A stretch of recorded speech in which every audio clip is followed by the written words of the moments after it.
Le corail rouge, lors des profondeurs, pousse lentement bien au-dessous de ces eaux méditerranéennes. Et peu nombreux sont les plongeurs qui risquent quotidiennement leur vie à la recherche de ces précieux rameaux. Le temps n'est pas beau. Peu de bateaux quittent le port. Seul un vieux loup de mer sera gouverné pour arriver sans erreur sur les lieux de pêche à 5 ou 10 milles de la côte. Il sait qu'il est arrivé avant même d'avoir vu la bouée qu'il a laissée la veille au soir.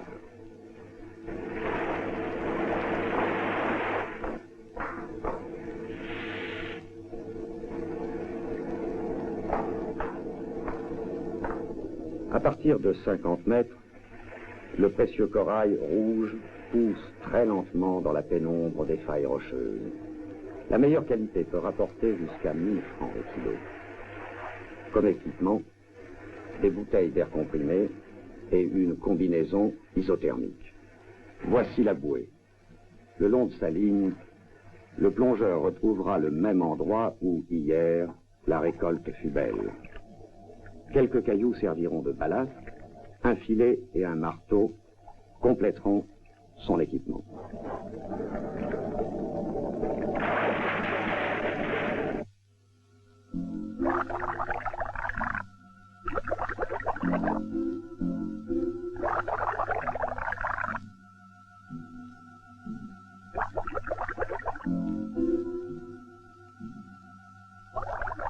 De plus en plus bas, presque en chute libre, les premiers 70 mètres sont couverts en moins d'une minute.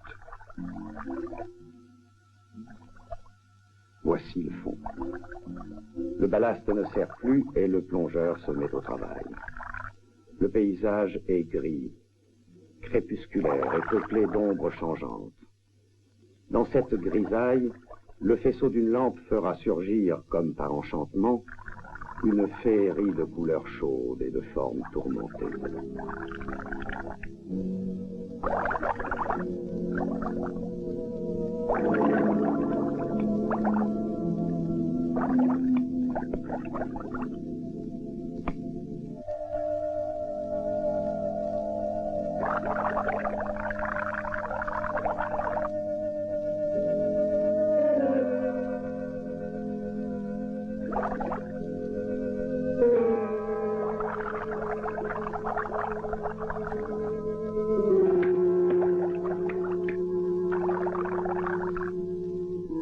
Rien ici ne nous rappelle les fonds qui nous sont familiers.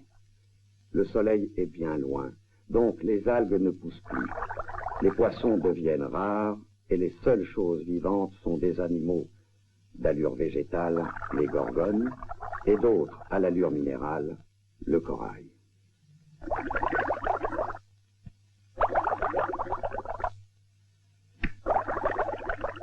Celui-ci pousse dans les failles et les crevasses d'où il faudra le détacher à coups de marteau. Il ne faut pas perdre de temps.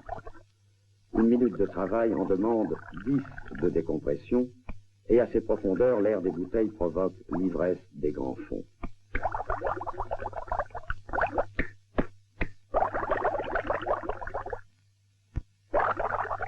La recherche est difficile et quelquefois infructueuse. Les fonds sont appauvris, car pendant des siècles, la lourde drague lestée, chargée de filets plombés, a raclé le fond, sur lequel, depuis quelques années maintenant, les plongeurs professionnels s'arrachent les miettes qui restent. Pas rare que l'un d'eux ne rencontre les traces d'un passage tout récent, des marques de martèlement, des souches corallines brisées, quelques bouées enlevées à la hâte. Il faut descendre de plus en plus.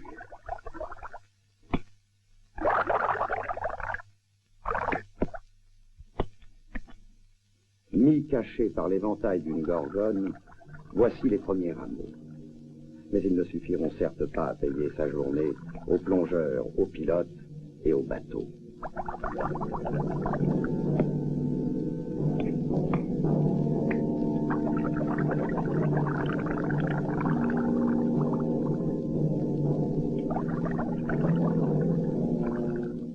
Cinq minutes sont passées, la mi-temps, et le filet est encore vide. Il faut persister en ménageant ses forces, sans se faire gagner par l'étourdissement et le manque de souffle.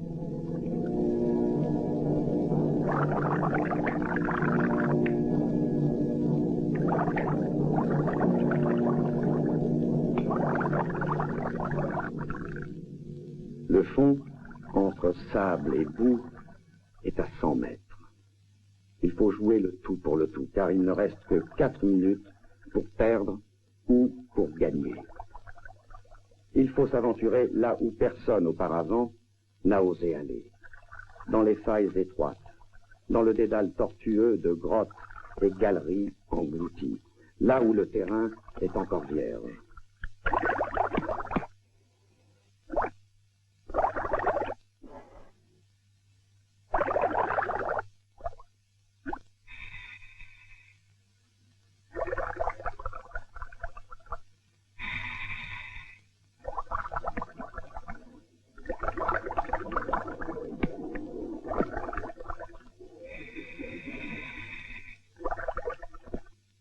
Nous y voilà. L'or des profondeurs nous attend, peut-être, derrière ce coin-là. L'eau se trouble au rythme pressant des coups de marteau. S'orienter devient difficile. Et les rochers sont pleins d'embûches qui pourraient vite devenir mortelles. L'aspérité d'une roche, un goulet trop étroit, la nervure d'une gorgone peuvent chacune retenir le plongeur pour les quelques minutes qui, à ces profondeurs, sont le seuil entre la vie et la mort. Plus que 2 minutes. Il faut se dépêcher. Mais à chaque instant, désormais, l'ivresse des profondeurs gagne le cerveau. Les mouvements sont lourds, indécis et de plus en plus fatigants.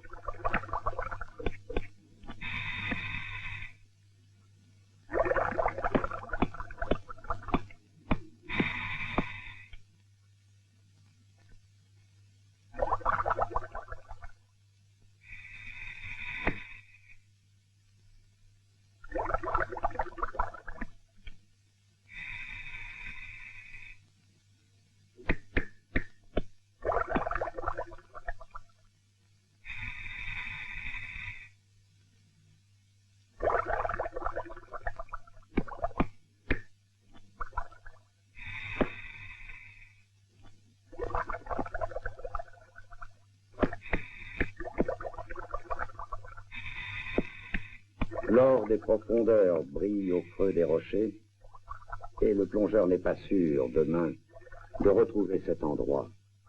Mais, maintenant, chaque seconde en plus peut lui coûter la vie. 10e minute. Il faut remonter. Mais la cueillette a été fructueuse. Il y a juste assez d'air pour la remonter. De tous les moments de la plongée, certes, celui-ci est le plus dangereux.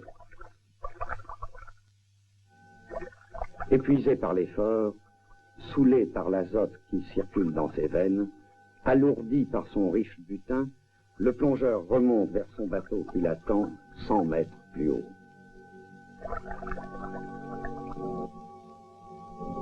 D'autres bouteilles chargées et une corde lestée lui seront filées pour la décompression nécessaire.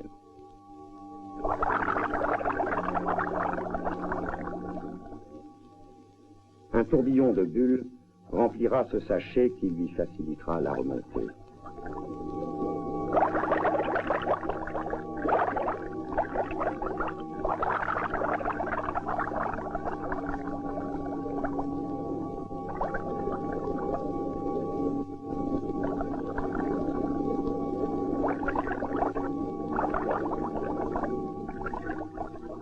Voici la silhouette de la coque.